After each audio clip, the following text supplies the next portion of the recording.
Goeiedag, baie welkom by Woordspieël, soos wat ons vandag in die woord inkyk en die woord vir ons soos 'n spieël is, waarin ons Jesus raak sien, want Jesus is die woord en ons onsself in Jesus raak sien en dan soos wat ons fokus, ons gedagtes vernuwe met die woord, word ons vernuwe deur die Heilige Gees om meer soos Jesus te lyk, soos wat hy is die blauwdruk, die een soos wie ons behoort te lyk.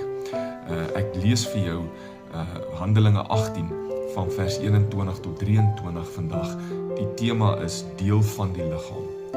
Toe hy, dis nou Paulus, vertrek, het hy gesê, ek kom na julle toe terug, as God wil.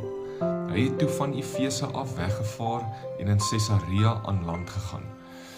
Daarvandaan het hy opgegaan en die gemeente in Jerusalem gaan groet en toe Antiochië toe vertrek. Na hy 'n tyd lank in Antiochië gebly het hy weer vertrek. Hy het deur die landstreke Galasië en Frigië gereis en oral die gelowiges geestelik versterk. Hier in hierdie gedeelte sien ek weer eens, soos van tevore, dat Paulus nie 'n lone ranger Christen was nie, wat sy eie ding wou doen nie, wat die hele tyd vinger gewys het na die kerk toe, na ander gemeentes toe nie. Nadat hy so groot werk gaan doen het, waarvan die kerk in Jerusalem eintlik baie min deel gehad het, gaan Paulus terug na hulle toe en hy gaan groet hulle en hy gaan deel met hulle. Hy behou sy verhouding met die kerk in Jerusalem.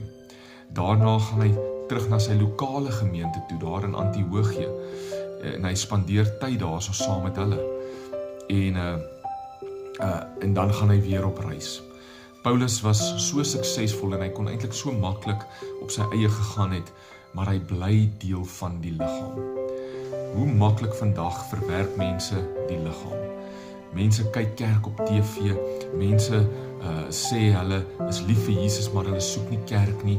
Mense sal gereeld die foute van 'n kerk uitwys en dan sê, dis hoekom ek nie kerk toe gaan nie, in plaas van om deel van die oplossing te wees en deel te bly en te help, te werk in die kerk, 'n lokale gemeente, maar ook die groter kerk. Ons is geroep om deel van die liggaam te wees. Mag ek my rol en my verantwoordelikheid vervul as deel van Jesus se liggaam. Hoe lyk dit vir jou? Moet jy dalk ergens inskakel? Moet jy weer in 'n kerk betrokke raak? Moet jy in die kerk waar jy dalk is, jou hand opsteek om betrokke te wees met iets en deel te wees van die missie van God deur sy kerk op hierdie aarde? Kom ons wees betrokke en deel van die liggaam. Kom ons bid saam. Jesus, U het my in U liggaam ingeplant, nie primêr sodat die liggaam my kan dien nie, maar sodat ek die liggaam kan dien. Amen. Die Here seën jou. Mag jy 'n wonderlike dag hê. Tot volgende keer.